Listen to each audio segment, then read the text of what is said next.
Ideme sa pozrieť na argumentačnú sebadeštrukciu v podobe Markusa, ktorý chcel zničiť Líviu, no vykopal svoj vlastný hrob. Ja vám vysvetlím prečo a na konci možno prídete na to, že v žiadnom prípade nie ste progresívec, aj keď ste si to o sebe doteraz mysleli. Tak uvidíme, či jej odôvodnenie bude iné ako to moje. V našom slovenskom prostredí byť progresívcom znamená najmä byť prívržencom politickej strany Progresívne Slovensko. Tak to je a tak to používam aj ja. Tak toto je fakt dobrá blbosť. Na Slovensku máme niekoľko progresívnych strán, pričom každý si dokáže vybrať tú svoju podľa úrovne svojho presvedčenia a názorov. Preto tvrdiť, že všetci progresívni ľudia sú automaticky prívržencami progresívneho Slovenska je povrchné, hlúpe, obmedzené a ukazuje to, ako málo vie táto žena o politickej scéne na Slovensku. Ty ju nazývaš obmedzenou, ale pritom ty si ten, čo sa snaží vyvratiť niečo, čo ani nepovedala. Ona povedala, že progresívci u nás sú najmä prívržencami progresívneho Slovenska. Nie, že všetci progresívci sú prívržencami PS. Už na začiatku vykazuješ slabú schopnosť počúvať a silnú schopnosť prekrúcať. Progresívne Slovensko si dalo slovo progres do názvu presne preto, lebo toto slovo má pozitívnu konotáciu. A kto rozumný by bol proti tomuto pozitívnemu fenoménu? Pomerne jednoduchý a šikovný politický ťah. A to má byť akože problém? Aký je rozdiel medzi týmto, alebo keď sa niekto nazve Slovenská národná strana, alebo Smer, alebo Hlas? Robiť správne politické ťahy je cieľom každej politickej strany a kritizovať za to jednu a ignorovať druhé je pokrytecké a obmedzené. Lenže my sme rozumnejší, než si myslia a nenecháme sa ovládať takýmito prvoplánovými manipuláciami. Poďme teraz spoločne zistiť, čo v skutočnosti stojí za touto nevinne sa tváriacou manipuláciou. Progresívne Slovensko svojim programom a politickou činnosťou totiž ide priamo proti progresu. Bod číslo 1. Progres nie je to, čo nám tvrdia. Poďme si na úvod zadefinovať slovo progres. Slovo progres znamená pokrok, postup, napredovanie, vzostup alebo rast.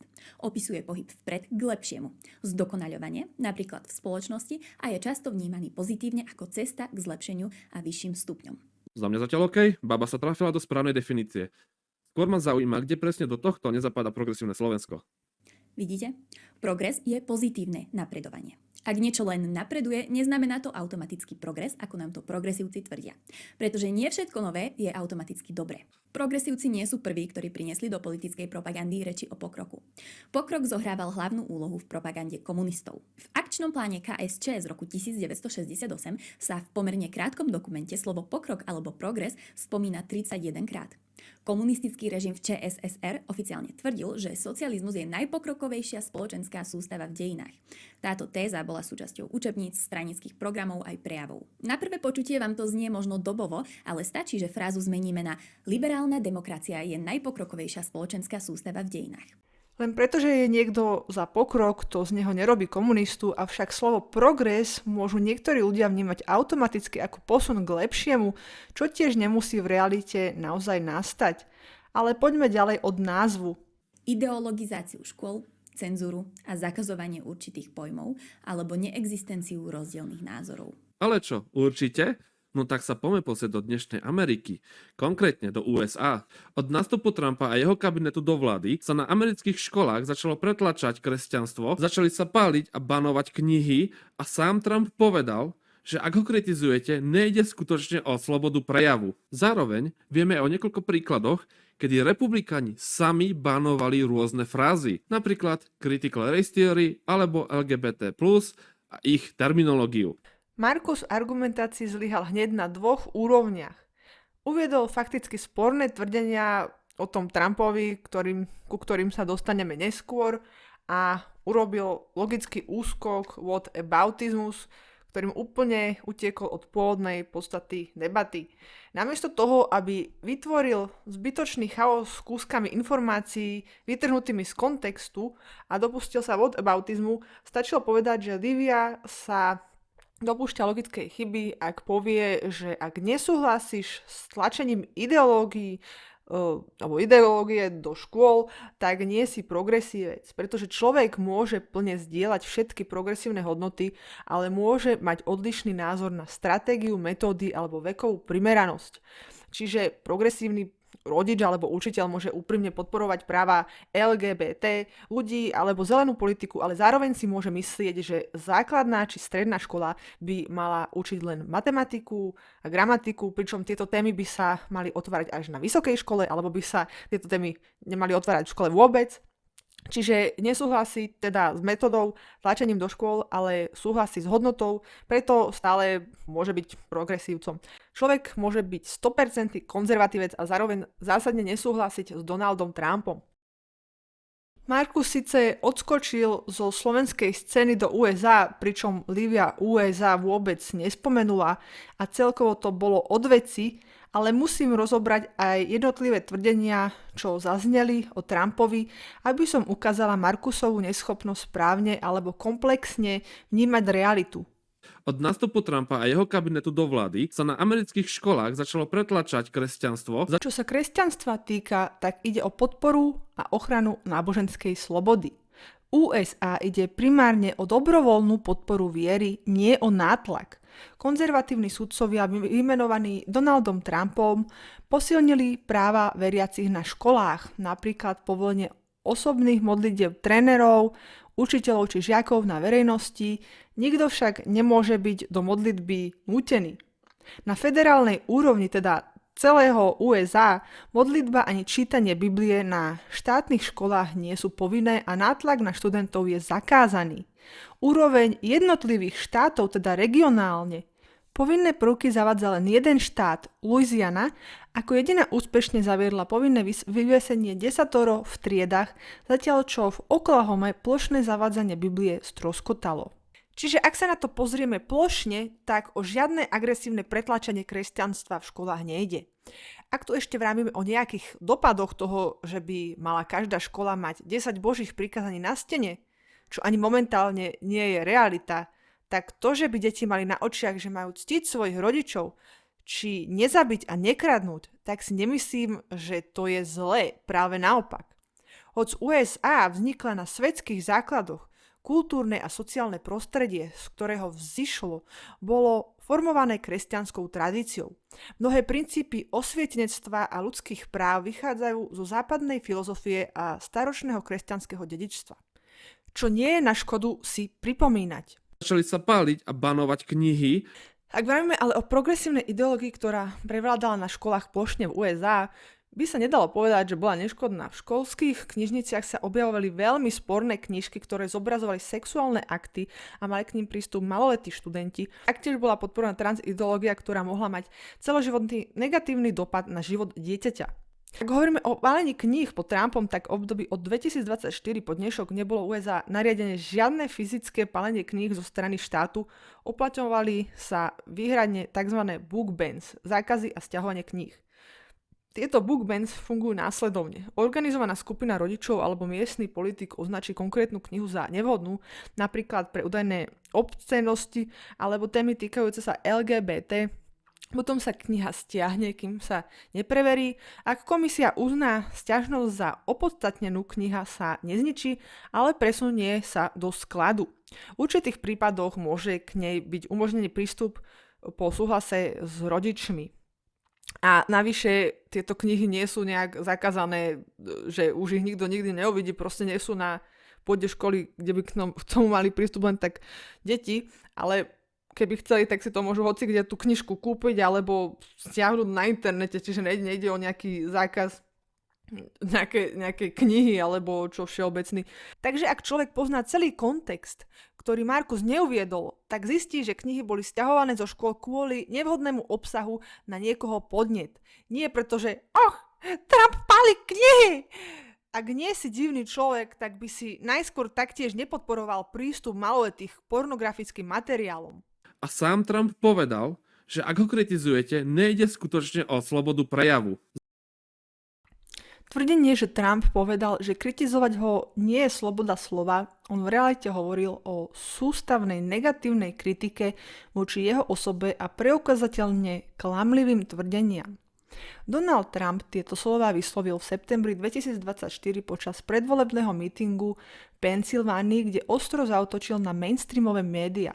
Reagoval na štúdiu, podľa ktorej bolo televízne spravodajstvo o ňom z 97% negatívne a k téme povedal, že ak médiá úmyselne berú dobré správy a pretačajú ich na zlé, už nejde o slobodu slova, ale o vedomé klamanie verejnosti. Neustálu negatívnu kritiku označil za formu politického podvodu a doslova povedal, ja si osobne myslím, že to je skutočne nelegálne.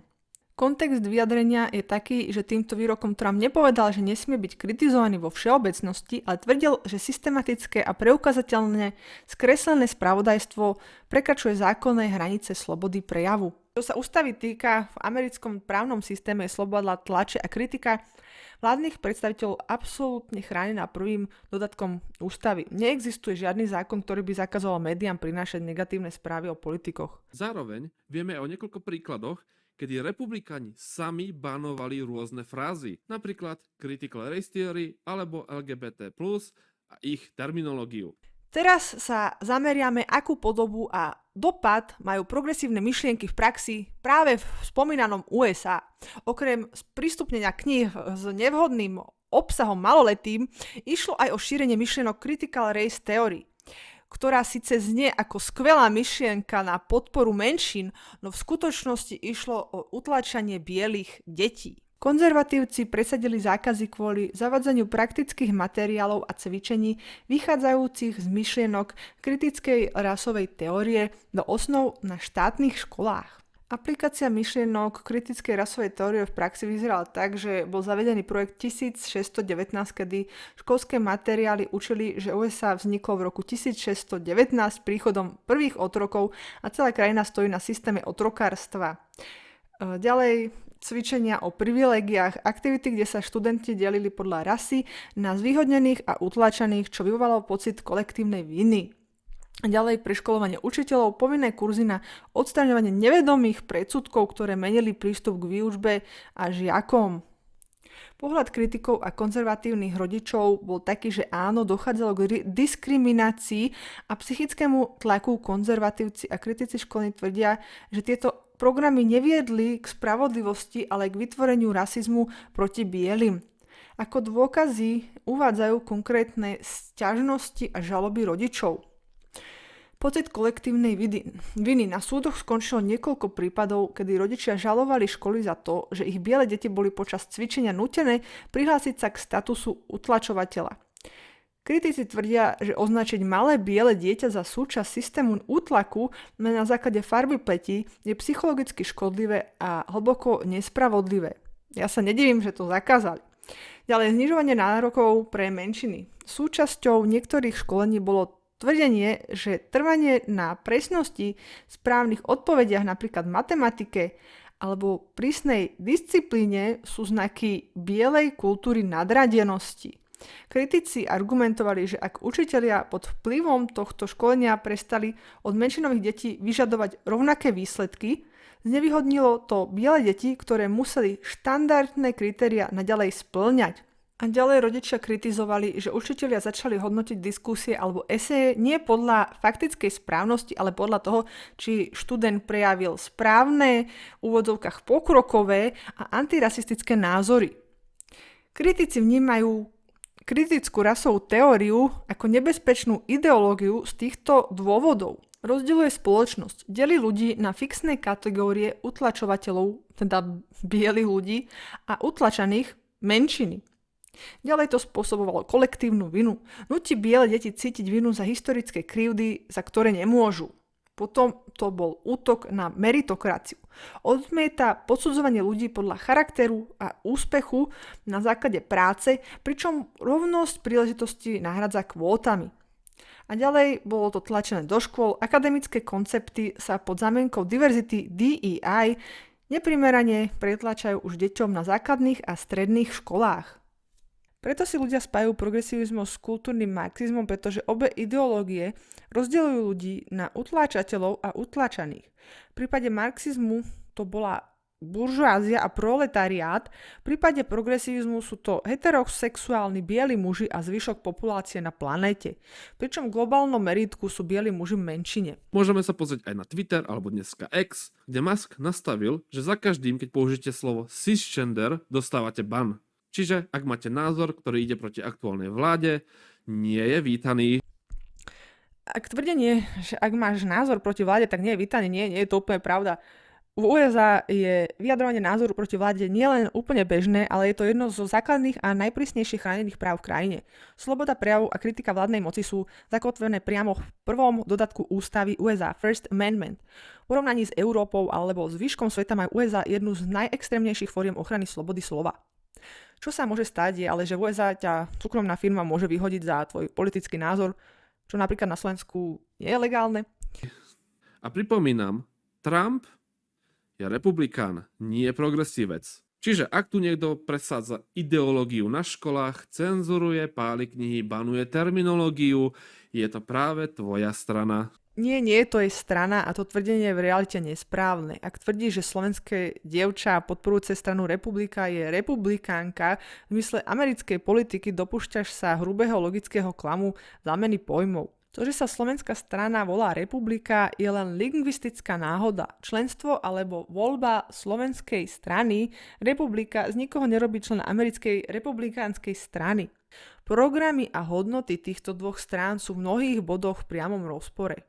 Samozrejme nehovorím, že progresívni ľudia alebo demokrati v USA nerobili niečo podobné, samozrejme robili, ale nie na také agresívnej úrovni, ako to robí teraz Trump. Ale prty, posudzovač agresívnych cenzúr, teraz ti poviem, čo je reálna cenzúra, nie že zabanovanie názvu CIS. Zverejnenie Twitter Files 2022 až 2023, potom čo Elon Musk kúpil Twitter, sprístupnil interné e-maily a komunikáciu nezávislým novinárom. Boli dôkazy o natlaku také, že dokumenty ukázali, že federálne úrady vrátane FBI, Bieleho domu a CDC pravidelne posielali technologickým firmám zoznamy účtov a príspevkov, ktoré chceli odstrániť alebo obmedziť. Nešlo len o nelegálny obsah, ale o potlačenie legitímnych politických názorov a diskusí. Obmedzoval sa dosah konzervatívnych politikov a potlačali sa alternatívne názory na COVID-19. Napríklad diskusie o pôvode vírusu z laboratória, účinnosti rúšok či kritika plošných lockdownov. Na obmedzenie dosahu bez vedomia užívateľa sa používal tzv. Shadow banning, skryté filtrovanie viditeľnosti. Ďalej kauza Hunter Biden a blokovanie médií 2020 išlo o najhmatateľnejší príklad priameho zásahu do slobody tlače v digitálnom priestore. Stalo sa to, že v októbri 2020 noviny New York Post zverejnili článok o obsahu prenosného počítača syna vtedajšieho kandidáta Joe Bidena. Zásah bol taký, že sociálne siete Twitter, dnešný X a Facebook okamžite zablokovali zdieľanie tohto článku. Twitter zašiel tak ďaleko, že zablokoval oficiálny účet samotných novín a užívateľom bránil posielať odkaz na článok aj v súkromných správach. Neskôr sa ukázalo, že príbeh bol pravdivý. Bývalé vedenie Twitteru neskôr pred kongresom priznalo, že toto plošné zablokovanie bolo chybou. A ešte jeden príklad, súdny spor Murphy v Missouri 2024. Tento fenomén sa dostal až na najvyšší súd USA pod názvom Murphy v Missouri, pôvodne Missouri v Biden. Generálni prokurátori štátov Missouri a Louisiana zažalovali Bidenovú administratívu za to, že vyvíjala protiústavný nátlak na sociálne siete, čím porušila prvý dodatok ústavy, teda slobodu slova. Nižšie súdy dali žalobcom za pravdu a konštatovali, že zapojenie vlády USA vytvorilo masívny cenzúrny aparát. Presuňme sa zás na Slovensko, lebo to, že sa niečo deje pod Trumpom v USA, nejak nesúvisí s tým, čo sa deje u nás. Ideologizáciu škôl, cenzúru či napadnutie slobody máme aj u nás. U nás konzervatívni politici a hnutia obviňujú liberálne a progresívne mimovládne organizácie, ako aj stranu PS, tichej ideologizácie školstva. Kritizujú, že na školy chodia mimovládky prednášať o témach ako rodová rovnosť, práva LGBT či iných menšín alebo multikulturalizmus. A čo sa cenzúry týka, tak počas pandémie vládne orgány a sociálne siete začali intenzívne mazať, blokovať alebo označovať príspevky, ktoré spochybňovali očkovanie, pôvod vírusu či protipandemické opatrenia. Niečo podobné ako v USA. Veľa ľudí to vnímalo ako tvrdú cenzúru iného názoru. Progresívci tieto opatrenia a boj proti tzv. Dezinformáciám aktívne podporovali. Ja dodám, že progresívne Slovensko bolo za povinné očkovanie proti COVID-19. Povinné očkovanie priamo popiera základné právo na slobodnú voľbu a telesnú integritu každého človeka. Štát ani politická strana nemajú právo nútiť ľudí pod hrozbou trestov k lekárskému zákroku, s ktorým nesúhlasia.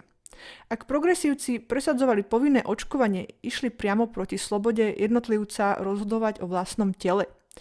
Žiadny strach ani kríza neospravedlňujú to, aby štát robil z dospelých ľudí svoj majetok bez práva na vlastný názor. Ďalej je to obrovský ideologický paradox a pokrytectvo. Progresívci pri téme potratov neustále hlasujú absolútnu telesnú autonómiu pod heslom moje telo, moja voľba, no len čo prišiel COVID-19, na toto pravidlo okamžite zabudli a chceli štátom vynútené povinné očkovania pre všetkých. Zrazu už človek nevlastnil svoje telo? Táto dvojitá morálka jasne ukazuje, že sloboda jednotlivca a telesná integrita pre nich nie sú skutočným princípom, ale iba politickým nástrojom, ktorý ohýbajú podľa toho, ako sa im to práve hodí. Tu sa navraciame k tomu, že ak nesúhlasíš s týmito vecami, stále môžeš byť progresívec, ale nemusíš byť voličom progresívneho Slovenska, lebo s nimi nemusíš súhlasiť v zásadných otázkach alebo používaní metód, alebo prídeš na to, že možno ani progresívec nie si, i keď si to myslel. Poďme späť k videu.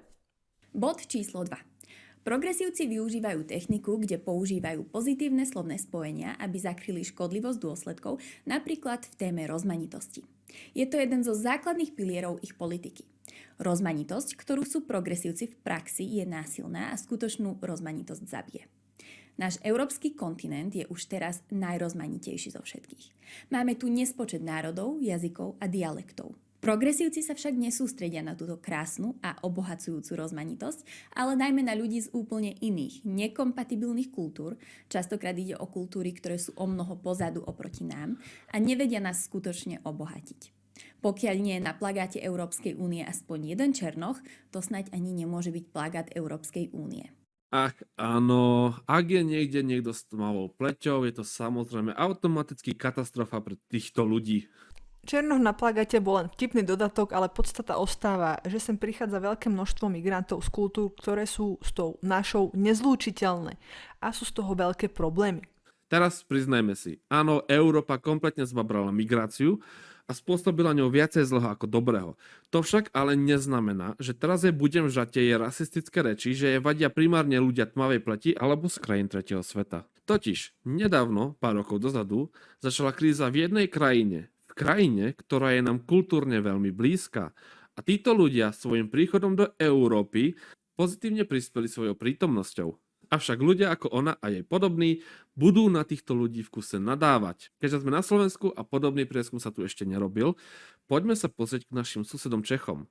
Ukrajinci vykryli nedostatok pracovnej sily, platia dane a odvody, prispievajú na zdravotný a dôchodkový systém, čím znižujú negatívne dôsledky nízkej pôrodnosti v Čechách. Čiže Ukrajinci majú veľmi pozitívny vplyv v Čechách a očakávam, že to isté platí aj pre Slovensko. No napriek tomu budú ľudia ako ona a republika, kde ona figuruje, stále volať proti migrácii a je úplne jedno, aká môže byť pozitívna. A toto platí aj pre tie dristy o inkluzivite. Áno, problém sú ľudia, ktorí sa nechcú prispôsobiť, ale to neplatí pre každého. A kvôli týmto negatívnym príkladom by nemali trpieť pozitívne príklady. Ja som človek jej podobný vo veľa myšlienkových pochodoch a keď kritizujem migráciu, tak to nemá nič spoločné s Ukrajinou. Kritika migrácie je predovšetkým spojená s ľuďmi z Afriky a Blízkeho východu. Blízky východ nechápu Ukrajinu. A ďalšia vec, ktorej sa nevyhneme. Migráciu potrebujeme. V celej Európskej únii máme nízku pôrodnosť a časom tu nebude mať kto ťahať naše sociálne systémy. Preto sem potrebujeme ťahať ľudí z iných krajín sveta. Ďalší prd, nepotrebujem migráciu z krajín, kde majú úplne inú mentalitu a kultúru, ako máme my. A navyše sa dá vidieť z krajín, do ktorých prišli, že sú skôr záťažou finančného systému. A preto si myslím, že sem Fico chce naťahať Uzbekistancov. A teda by ma veľmi zaujímalo, čo si o tomto Ficovom ťahu kolegyňa myslí. OK, počas editovania tohto videa som našiel toto video, kde celú situáciu adresuje. A musím povedať, že to zvláda veľmi ťažko. Čiže kredit, kde kredit patrí, stojí si za svojím a nenávidí všetkých migrantov a je jedno, či sú od progresívcov alebo od Fica. Fico to bude mať veľmi ťažké navigovať politiku v spolupráci s republikou a už sa teším, až bude s týmto bojovať. Je drvnuté, ak nazýva, že niekto nenávidí iných ľudí len preto, že chce chrániť svoju domovinu, ale aj kultúru v nej a ľudí, čo ju tvoria. To, že chceš zachovať to, čo ti je známe a blízke, neznamená, že niekoho nenávidíš. To je, ako by si niekomu povedal, že keď sa nenechá pohrísť besným psom, takže nenávidí psy. Keď sa ešte rozprávame o rozmanitosti, nemôžeme zabudnúť napríklad na rozmanitosť na pracovnom trhu, čo je takisto jeden z cieľov progresívcov. V USA poznajú skratku DEI, ktorá znamená diverzitu, rovnosť a inklúziu. Ide o konkrétne opatrenia, ktoré organizácie, najmä pracoviská, ale aj štáty zavádzajú. Tieto opatrenia v praxi zvýhodňujú ľudí z rôznych menšín alebo špecifických skupín, aby zvýšili rozmanitosť na pracovisku. Ach áno, DEI, najväčší strašiak republikánov v USA. Kolegyňa by si o tomto mala prečítať trošku viacej, lebo jej chápanie o DEI je veľmi povrchné. Neprekrúcaj, nerob z toho ty najväčšieho strašiaka niektorých ľudí, ale určite je to vec, ktorá je hodná veľkej kritiky. DEI nezahrňa a nepomáha iba menšinám. Pomáha ženám, veteránom, ZTPčkorom alebo študentom prvej generácie. Takže menšinám. Napríklad pomáha ženám v mužsky dominovaných odvetviach, pomáha veteránom sa rozvíjať a nie je to exkluzívne pre ľudí inej pleti ako bielej. Napríklad letecká spoločnosť United Airlines má plány vyškoliť 5000 nových pilotov do roku 2030. Z toho polovica majú byť ženy alebo osoby inej farby pleti ako bielej. Neviem ako vy, ale ja osobne by som chcela, aby pilot, ktorý pilotuje lietadlo, ho riadi preto, lebo vynikal svojimi vedomosťami a zručnosťou, nie pohlavím alebo farbou pleti. Viete, aby som sa cítila bezpečne, ale možno preháňam. Absolútne dristy. Áno, United Airlines skutočne chce vyškoliť 5000 pilotov do roku 2030 s tým, že polovica z nich musí byť ženy alebo menšiny. Avšak kolegyňa to podáva tak, ako keby títo ľudia mali byť prijatí len kvôli svojmu pohlaviu alebo farby pleti. United Airlines nebude znižovať nároky na splnenie tohto školenia. To znamená, štandard ostáva rovnaký, no viacej ľudí, rôznych ľudí, bude mať šancu získať vysnívanú robotu. Ako náhle sa dá do popredia iný faktor, ktorý musí byť splnený než výkonnosť človeka, tak znižuješ kvalitu výkonu. Predstav si, že jednoducho sa nenájde taký počet žien alebo nebielých ľudí, akých chcú splniť. To znamená, ak je cieľom mať aspoň 50% takých ľudí, tak budú musieť upustiť z nárokov logicky. Jedine, že by vôbec neriešili farbu pleti a pohlavie a každý by mal možnosť robiť pilota, čo už teraz taká možnosť existuje. Ďalej to spôsobí to, že budú musieť aktívne vyhadzovať bielých uchádzačov o pilota, pretože už bude ich kapacita na belochov naplnená, aj keď zvyšní nejakí černosi alebo ženy o to aj tak nebudú mať záujem ako do tej miery, ako oni by chceli, Takže to bude dosť blbé, si myslím. Historicky bolo toto odvetvie dominované bielými mužmi, teraz budú mať aj ostatní šancu. Takisto to funguje v školách. Máte väčšiu pravdepodobnosť prijatia, ak ste z nejakej menšiny, pretože školy si nastavujú kvóty, ktoré chcú naplniť. Ale týmto automaticky znižujeme kvalitu výučby a zo škôl sa stávajú nerelevantné inštitúcie. To isté platí tu, nebudem sa opakovať. Keď sa ďalej pozrieme na to, ako funguje DEI v metropolitnej polícii, existujúci tlak na plnenie kvót diverzity viedol k zníženiu bezpečnostných previerok a prijatiu kandidátov s kriminálnym pozadím, čo zapričinilo závažnú trestnú činnosť v radoch polície. V inom prípade Thames Valley Police diskriminovala kvalifikovaných bielých uchádzačov, keď na prestížne miesto bez výberového konania dosadila menšinového kandidáta v záujme diverzity. Ďalej lekárska sféra, kde to môže mať taktiež priame následky pre ľudský život. Americké lekárske fakulty vrátane UCLA pod tlakom iniciatív DEI znížili dôraz na akademické kritéria ako MCAT a GPA v snahe dosiahnuť kvóty diverzity. Výsledkom je, že v rokoch 2024 až 2025 vyše 50% študentov v niektorých ročníkoch zlyhalo v základných testoch, čo prinútilo profesorov znížiť nároky na skúškach a to spôsobilo ohrozenie kvality budúcich lekárov. Henry Novák bol obeťou DEI kultu, ktorý spôsobuje strach z obvinenia z rasizmu. Tento incident patrí k najcitlivejším témam britskej verejnej debaty o tzv. Dvojúrovňovom policajnom prístupe two-tier policing. Stalo sa to, že britský študent Henry Novak bol napadnutý a pobodaný indickým útočníkom Vikram Digwa, keď na miesto dorazila polícia. Útočník začal tvrdiť, že Novák na neho pred útokom zakričal rasistickú urážku, čo sa neskôr ukázalo ako nepravdivé. Policajti pod vplyvom prísnych smerníc o rasových incidentoch nasadili ranenému a krvácajúcemu Novákovi putá a venovali sa vyšetrovaniu údajného verbálneho rasizmu namiesto toho, aby mu poskytli okamžitú prvú pomoc. Henry Novák v dôsledku zranení zomrel. Britskí policajti prešli povinnými celodennými DEI školeniami a britské médiá odhalili, že policajti sa tak strašne boja obvinenia z rasizmu alebo porušenia inkluzívnych smerníc, že radšej ochromia alebo zle vyšetria prípad, než aby riskovali stratu zamestnania. A ja sa vás pýtam, ešte stále sa vám páči nápad na silu rozmanitej spoločnosti, akú chcú progresívci? Bože chráň, že dáme šancu iným ľuďom. Veľmi by ma zaujímalo, ako by kolegyňa rozprávala, keby bola z jednej z týchto utlačených skupín. DEI pomáha porozumeniu iným kultúram, dáva šancu utlačeným kultúram, pomáha ekonomickej rovnosti. Ak sú dodržané všetky štandardy na prijatie, ja v tomto problém nevidím. Bod číslo 3. Ekonomika podľa progresívcov. Všetci rozumieme tomu, že pokiaľ chceme, aby krajina ekonomicky prosperovala, musíme robiť ekonomicky rozumné rozhodnutia. A tu narážame na problém. Progresívci totiž ani v téme hospodárstva neuprednostňujú rozum nad ich ideológiou. Uvediem príklady. Určite ste si všimli, že ceny energií neustále rastú a stále budú. Je to spôsobené aj tým, že sme si v Európskej únii povedali, že Rusko, ktoré nám dodávalo plyn na Slovensko, je zlé. A tak radšej budeme brať plyn drahší, ktorý sa preváža namiesto potrubím z Ruska skvapalnený tankermi z Ameriky, čo nie je len drahšie, ale aj veľmi neekologické. Zase tento argument o ruskom plyne. Rusko nie je jediné, čo dokáže dodať plyn. Zoberme si príklad z Čech. V roku 2023 sa prestali spoliehať iba na ruský plyn a začali dovážať plyn z Nórska, Belgicka a Holandska. To isté spravilo väčšina krajín Európskej únie, vďaka čomu po prudkom raste cien sa cena následne stabilizovala. Takže sa už prestaňme tváriť, že Rusovia majú monopol na plyn. Začnite držať túto vládu zodpovednú za to, že mala niekoľko rokov na prípravu a na vyhľadanie alternatívy, no neurobili nič.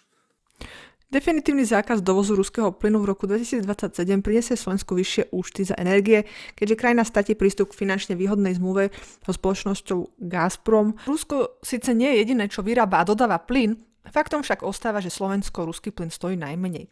Po roku 2027 ceny na Slovensku prudko vyskočia.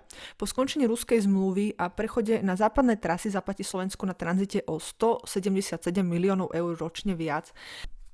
Bez dotácií a s novou ekologickou daňou EU ETS 2 stupnú mesačné účty od roku 2028 v byte o 10 až 14 eur a v rodinnom dobe o 22 až 45 eur mesačne. Keď niekto dáva Česko za vzor, hovorí o politickom rozhodnutí a energetickej nezávislosti, ale nie o lacnejšej cene. Česko odstrihnutím ruského potrubného plynu prišlo o ekonomickú výhodu priamych dodávok. Aby výpadok nahradili, nakupujú drahší norský plyn a LNG z prístavov v Holandsku či Nemecku. Kvôli tomu českým domácnostiam vstúpli koncové ceny plynu na takmer dvojnásobok toho, čo momentálne platíme na Slovensku. Samotní Česi otvorene priznávajú, že ich táto transformácia stojí obrovské peniaze navyše. A vo výsledku sme ďalej od západu, takže pre nás to bude ešte drahšie. Plyn tečie zo západných prístavov smerom na východ.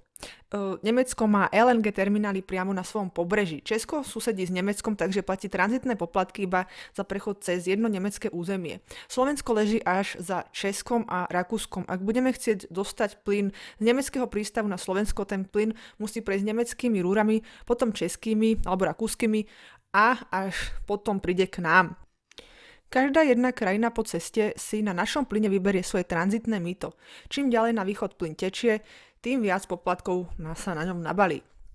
Ak v roku 2028 definitívne prejdeme na čisto západný model kvôli európskym sankciám a koncu ruského dovozu, Naša nevýhodná geografická poloha v strede Európy nás zasiahne najviac. Sme na konci potrubnej trasy zo západu, čo potvrdzuje aj štátny SPP, že bez ruských tokov bude náš stredoeurópsky región čeliť najvyšším nákladom na prepravu a tranzit v Európe. Na poplatkoch zaplatíme o desiatky miliónov eur viac než Česi alebo Nemci, čo najviac pocítia slovenské rodiny na faktúrach. Ak si myslíte, že ekonomická situácia sa výrazne zlepší, ak nám budú vládnuť ľudia, ktorí vždy uprednostnia svoju ideológiu a radi si sami hádžu polena pod kolená, verím, že som vás vyviedla z omylu. Nope, neuviedla si jeden dobrý príklad toho, prečo by progresívci škodili ekonomike. Zároveň neuviedla si ani len jednu alternatívu namiesto nich. Ak nie, uvediem ešte jeden rýchly príklad. Európa patrí medzi lídrov v ekológii. Napriek tomu stále zavádzame prísnejšie opatrenia. Progresívci napríklad vo veľkom presadzujú zákaz spaľovacích motorov napriek tomu, že autá v Európe vytvoria len 1% svetových emisí. Napriek tomu nám chcú progresívci ako jediní na svete dobrovoľne predražiť život v mene ekológie. Takisto sú fanúšikmi daní a poplatkov. Európska únia pod vedením progresívcov napríklad zavádza nové emisné dane. Doteraz čím viac CO2 veľká fabrika vypustila do ovzdušia, tým viac daní platila. Po novom však túto daň budú platiť aj domácnosti. Zatiaľ, čo vo svete na ekológiu zvysoka kašľú. A jasné, takže keď ostatní ničia svet, poďme ho ničiť aj my. To je úplne úžasná odpoveď. To nepovedala. Hovorí, že my si tu máme strieľať do nôh a priškrcovať sa nezmyselne, i keď európske emisie sú už teraz jedny z najnižších celosvetovo, zatiaľ čo o mnoho väčší znečisťovatelia to majú a budú mať naďalej na háku. Áno, nie je to fér.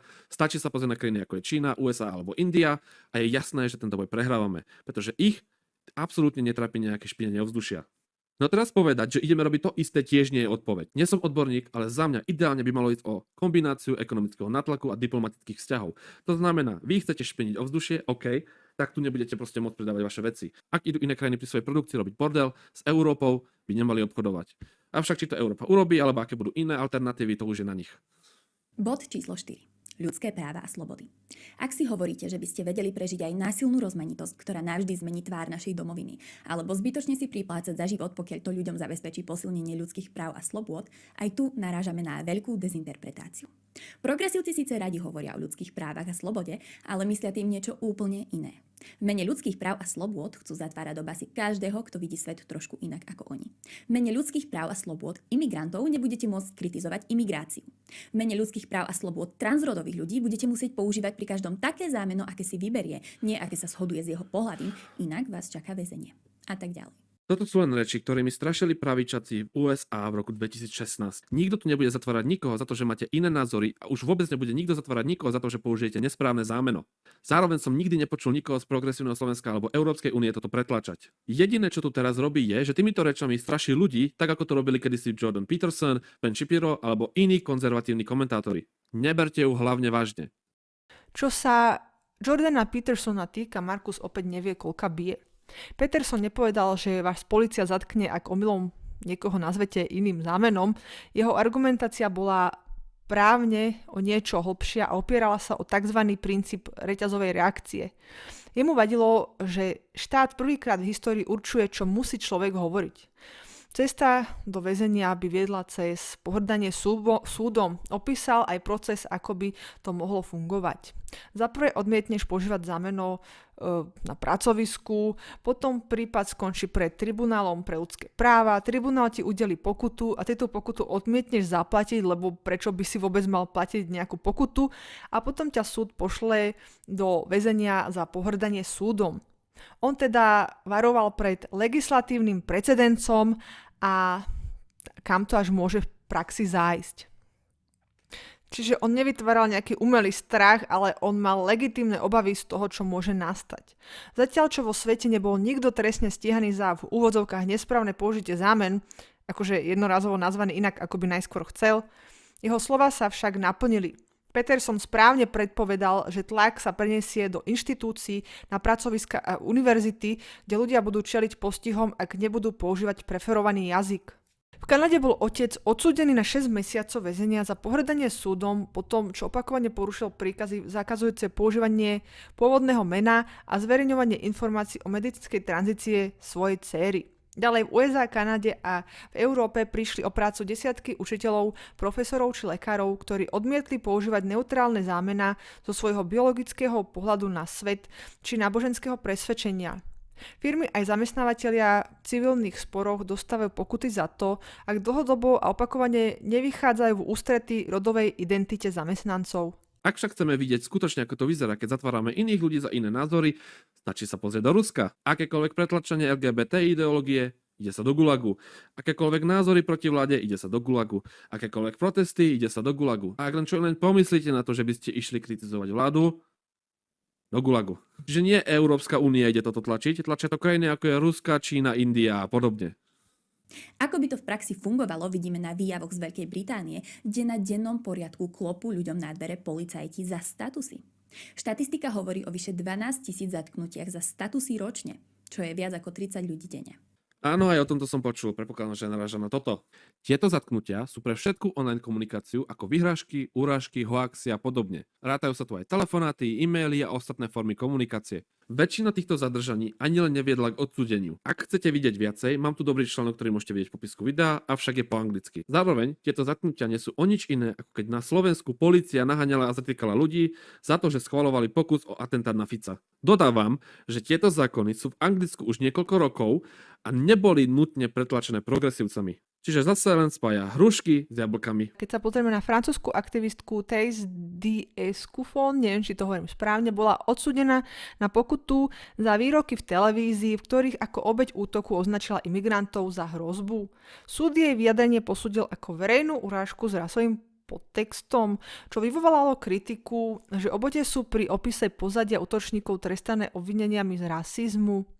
Ďalej, britská polícia ročne zatkne tisíce ľudí na základe komunikačného zákona, ako bolo spomínané, za príspevky na sociálnych sieťach, ktoré sú označené za hrubo urážlivé. Táto legislatíva kriminalizuje aj vulgárnu alebo ostrú kritiku politiky, napríklad v oblasti migrácie, a to aj bez priamého navádzania na násilie. Ďalej sú razie v Nemecku za nenávistné prejavy.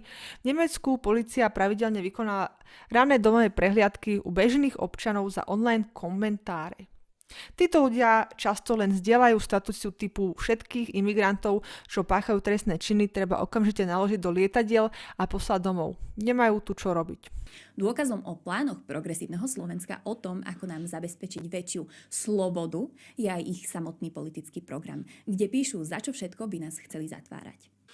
No bože, urobili by pre vás chudačikov z republiky ťažšie nenávidieť iných ľudí, ako ste vy, bože chrán, to sa nemôže stať. Kde je teraz Danko a SNS a ich návrh na znižovanie trestov pre extrémizmus? To už sa ti páčilo? To už bolo v poriadku? Na záver vám dám pár konkrétnych otázok, na ktorých si viete overiť, či ste skutočný progresívec. Bože, tieto otázky už tedy boli smiešné a nezmyselné, ale tak poďme si ich prejsť ešte raz. Ste za to, aby sa v mene rozmanitosti znižovali nároky na ľudí v práci alebo v škole, aby sa tam dostalo vyššie zastúpenie žien alebo rôznych menšín? OK, nevermind, sú tam aj iné otázky teraz.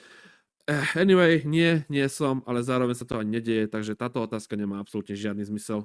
Ste za to, aby sa zakázali spaľovacie motory, platili vyššie dane a mali nižšiu životnú úroveň v mene ekológie, aj keď Európa je už teraz najviac ekologický kontinent? Nie som. Ale zároveň toto nie je to, čo chce Európa pretlačiť. Aspoň nie tak, ako to ona podáva. Európa síce chce zastaviť výrobu týchto vozidiel, to však neznamená, že teraz vám budú brať tie, ktoré už máte. Vďaka európskemu ekoterorizmu a tlaku na prechod na bezemisnú ekonomiku síce po roku 2035 budeme môcť legálne jazdiť na svojom starom aute alebo si kúpiť jazdené z autobazaru, ale palivo bude podstatne drahšie než dnes.